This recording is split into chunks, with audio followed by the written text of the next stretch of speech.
Baik, Assalamualaikum warahmatullahi wabarakatuh. Perkenalkan, nama saya Maya Geni dengan 3 NIM belakang 281 dari kelas PM 2023I. Nah, di sini saya akan menjelaskan materi mengenai elips, di mana di sini saya akan menjelaskan definisi dari elips, kemudian istilah-istilah dalam elips, dan persamaan umum elips. Baik, yang pertama adalah definisi dari elips. Elips adalah tempat kedudukan titik-titik yang perbandingan jarak ke titik tertentu atau fokus F dan terhadap garis tertentu atau direktriks D itu tetap, yaitu sama dengan E dan E kurang dari 1. Perhatikan gambar 1 di sini.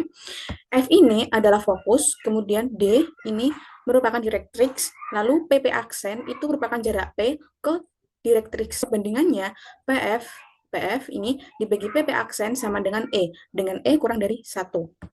Baik, ini merupakan contoh gambar dari elips. Nah, yang perlu diperhatikan adalah jika direktriks D1 di sebelah kiri V2 seperti ini dan berjarak 2 satuan, maka fokus F1 pada V2 F1 dibagi V2 T1 sama dengan 1/2, maka akan menghasilkan elips. Nah, jadi setiap elips itu memiliki dua fokus, yakni F1, F2, dan dua direktriks D1, D2. Baik, elips. Oke. Yang pertama, perhatikan gambar di sini. F1, F2 ini merupakan fokus, disebut dengan fokus. Lalu D1, D2 itu disebut dengan direktriks. Nah, jika P pada elips, maka jarak dari P ke F1 dibagi jarak P ke D1 itu sama dengan P F2 dibagi jarak dari P ke D2. Itu sama dengan eksentrisitas. Di mana lalu di sini ada V1, V2, T1, T2. Nah, ini yang dinamakan dengan puncak dari elips itu sendiri. Lalu O-nya ini merupakan pusat dari OV1 itu sama dengan OV2 ini bisa dinamakan dengan A. Lalu OF1, lalu OT1 dengan OT2 bisa dinamai dengan huruf B. Nah, lalu panjang garis V1, V2 disebut dengan sumbu simetri. Ini disebut dengan sumbu simetri. Nah, sumbu simetri itu yang yakni V1, V2, lalu sumbu pendek T1, T2. Di mana V1, V2A, lalu T1, T2 ini sama dengan 2B. Selanjutnya, tali busur yang melalui fokus disebut tali busur fokus. Di sini, busur fokus. Lalu, tali busur fokus yang tegak lurus sumbu panjang disebut latus rectum. Dalam hal ini adalah latus rectum. Nah, di sini AB, ruas garis AB ini dengan ruas garis CD, ini ruas garis penghubung fokus dengan titik pada elips disebut jari-jari fokus. Ruas garis penghubung fokus dengan jari-jari fokus. Baik. Selanjutnya adalah persamaan umum elips. Misal, alfa, beta dengan sumbu panjang terletak pada sumbu X, ini sumbu X, dan fokusnya F1 terletak pada alfa, alfa ini terletak pada alfa ditambah adalah setengah dari sumbu panjang dan B-nya itu merupakan setengah dari sumbu pendek, setengah sumbu pendeknya. Dan E-nya itu adalah eksentrisitas elips. Nah, lalu F2-nya ini alfa dikurangi C, beta. Ini mengapa kok dikurangi? Karena F2-nya ini terletak di sebelah kirinya pusatnya elips atau P. Lalu T1 diketahui T1-nya ini alfa, beta plus B. Lalu T2-nya ini alfa, beta plus mohon maaf dikurangi B. Karena ini ada di bawah jadi dikurangi. Baik. Untuk mencari persamaan umum elips, maka yang pertama adalah mencari persamaan direktriksnya. Baik, PF1 sama dengan C dan PV1 sama dengan A. Nah, PV1 ini kan lebih panjang ya daripada PF1. Jadi, dapat dikatakan bahwa A-nya ini lebih besar dari C. Nah, V1 itu kan sama dengan alfa ditambah A, beta. Lalu V2-nya lalu V2-nya lalu V2-nya alfa dikurangi A, beta. Nah, V1, V2 pada elips, sehingga didapat persamaannya yaitu directrix itu kan tadi di awal itu kan PF1 di seperti ini, V1 kali F1, jarak V1 dibagi V1 kali D sama dengan E. Nah, V1 kita solusikan, V1-nya tadi kan koordinatnya alfa plus A, beta, dan F1-nya alfa plus C, beta, dibagi V1-nya V1 kali D, sehingga menjadi ini A dikurangi C dibagi PD dikurangi A sama dengan E. Nah, kita kalikan silang sehingga menjadi A dikurangi C sama dengan E dikali PD dikurangi A. Nah, ini merupakan persamaan pertamanya. Kemudian persamaan keduanya, dan jadi F2-nya, F2 dikali F1, jadi F2 bagi F1 dibagi V2 kali D itu sama dengan E. Nah,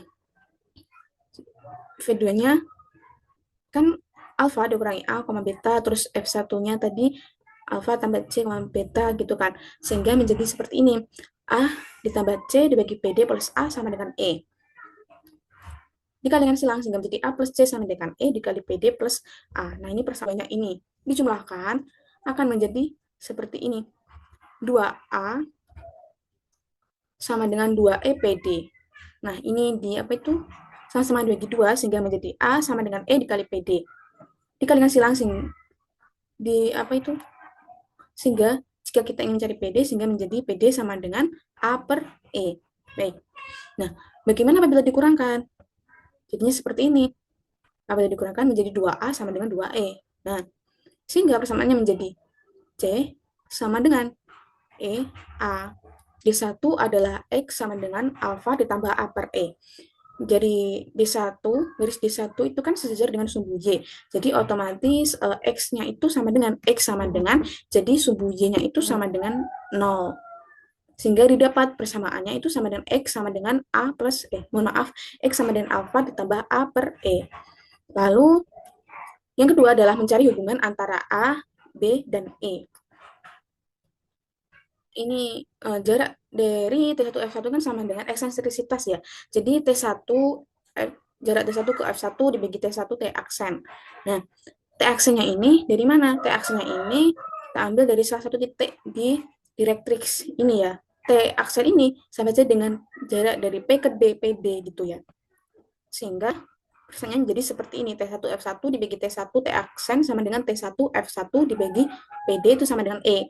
Nah, dikalikan silang sehingga menjadi T1 F1 sama dengan E kali PD. Nah, dari persamaan tadi, persamaan direktris tadi, apabila dijumlahkan tadi kan ketemu ya bahwa PD-nya itu sama dengan A per E.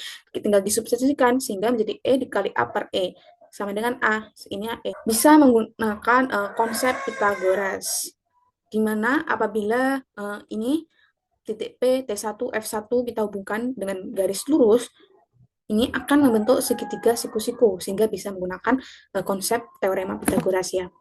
Jadi, P T1 kuadrat sama dengan T1 F1 kuadrat dikurangi P F1 kuadrat, di mana P T1-nya ini kan disimbolkan dengan B, dikatakan dengan B, lalu T1 F1 ini A, lalu PF1 ini C. Sehingga menjadi seperti ini. B kuadrat sama dengan A kuadrat dikurangi C kuadrat. Lalu untuk C-nya ini tadi kan pada persamaan directrix tadi sudah diketahui ya bahwa apabila persamaan tadi dikurangi menjadi C-nya itu ketemu EA atau AE ya, sehingga kita substitusikan sehingga menjadi A kuadrat E kuadrat, sehingga menjadi B kuadrat sama dengan A kuadrat dikurangi A kuadrat dikali E kuadrat. Nah, di sini kita faktorkan sehingga hubungannya itu menjadi B kuadrat sama dengan A kuadrat. Baik, langkah yang ketiga adalah menemukan kembali persamaan umum elips. Nah, kita misalkan titik K yaitu XK, YK ada elips F1, fokusnya itu alfa ditambah C, beta, dan jarak K ke direktrix D1 itu kakak aksen. Jarak dari mana ya tadi? Mohon maaf ini terlalu jauh sayang sekali. K ke directrix, ini kita ambil salah satu titik di garis directrixnya, yaitu K aksen, sehingga menjadi kakak aksen, sehingga persamaannya kakak aksen, di mana K aksennya itu sama dengan alfa ditambah A per E, YK. Baik. Nah, Nah, untuk perbandingannya itu sendiri adalah F1K dibagi KK aksen sama dengan eksentrisitas. Yang ini kita kalikan silang sehingga menjadi F1K sama dengan E dikali KK aksen. Nah, untuk mencari ini persamaan umum elips kita bisa menggunakan jarak antara dua titik ya. Kan di sini tadi kan menggunakan jarak antara dua titik, di mana jarak antara dua titik itu kan rumusnya akar dari delta x kuadrat ditambah delta y kuadrat. Nah, tadi kan sudah diketahui ya, ini F1-nya apa, G-nya apa, jadi tinggal disubstitusikan seperti ini, sehingga jadi seperti ini. Ini akar dari kurung murawal ini, ya, mohon maaf, akar dari ini. Lalu untuk menghilangkan akarnya bisa kita kuadratkan sehingga persamaannya menjadi dalam kurung SK dikurangi alfa dikurangi C tutup kurung kuadrat ditambah dalam kurung YK dikurangi beta kuadrat sama dengan E kuadrat dalam kurung SK dikurangi A alfa dikurangi A per E pangkat 2. Baik, ini kita operasikan sehingga persamaan umumnya ini ketemu seperti ini, dimana dalam kurung XK dikurangi alfa kuadrat dikurangi A kuadrat ditambah tanda kurung YK dikurangi beta kuadrat dibagi B kuadrat sama dengan 1. Baik. Nah, karena pengambilan titik K sembarang pada elips tadi, yaitu X dikurangi alfa kuadrat dibagi A kuadrat ditambah Y dalam kurung Y dikurangi beta kuadrat dibagi B kuadrat sama dengan 1. Nah, dengan 2 dan fokus F2 itu akan diperoleh X dikurangi A kuadrat dibagi A kuadrat ditambah Y kuadrat dibagi B kuadrat sama dengan 1. Nah, jadi persamaan umum elips dengan pusat P, alfa, beta, dan sumbu-sumbunya itu sejajar dengan sumbu-sumbu koordinat, di mana A-nya itu lebih besar dari B, adalah X dikurangi alfa kuadrat dibagi A kuadrat ditambah Y dikurangi beta kuadrat dibagi B kuadrat sama dengan 1. Nah, ini dinamakan dengan elips horizontal. Nah, dengan cara yang sama seperti tadi, maka persamaan umum elips dengan pusat P, alfa, beta, dan sumbu-sumbunya sejajar dengan sumbu-sumbu koordinat dengan A-nya itu kurang dari B, maka didapat persamaan X dikurangi A kuadrat, X dikurangi alfa kuadrat dibagi A kuadrat, ditambah Y dikurangi beta kuadrat dibagi B kuadrat sama dengan 1. Nah, ini dinamakan dengan elips vertikal apabila A-nya ini kurang dari B. Nah, apabila A-nya itu lebih besar dari B, maka jika pusat dari elipsnya itu P dan titik koordinatnya 0,0 dan A-nya itu lebih besar dari B, maka persamaan umum elipsnya itu adalah X kuadrat dibagi A kuadrat ditambah Y kuadrat dibagi B kuadrat sama dengan 1. Nah, ini A-nya ini kan lebih besar dari B, jadi ini termasuk elips horizontal. Lalu selanjutnya, jika pusat dari elips P 0,0 dan A kurang dari B, maka ini elips vertikal. Maka persamaan umum elipsnya adalah X kuadrat dibagi A kuadrat ditambah Y kuadrat dibagi B kuadrat. Istilah-istilah dan sifat-sifat pada elips dengan pusat alfa, beta adalah sebagai berikut. Titik pusatnya itu di alfa, beta. Fokus F1-nya itu alfa ditambah C, beta, dan F2 alfa dikurangi C, beta dengan A lebih besar dari B, dan C kuadrat sama dengan A kuadrat dikurangi B kuadrat. Nah, jika A-nya itu kurang dari B, dan C kuadrat sama dengan B kuadrat dikurangi A kuadrat, maka F1-nya itu alfa, beta plus C, dan F2-nya alfa, beta dikurangi C. Nah, eksentrisitas E-nya sama dengan C per A jika A-nya itu lebih besar dari B, dan E sama dengan C dibagi B jika A-nya itu kurang dari B.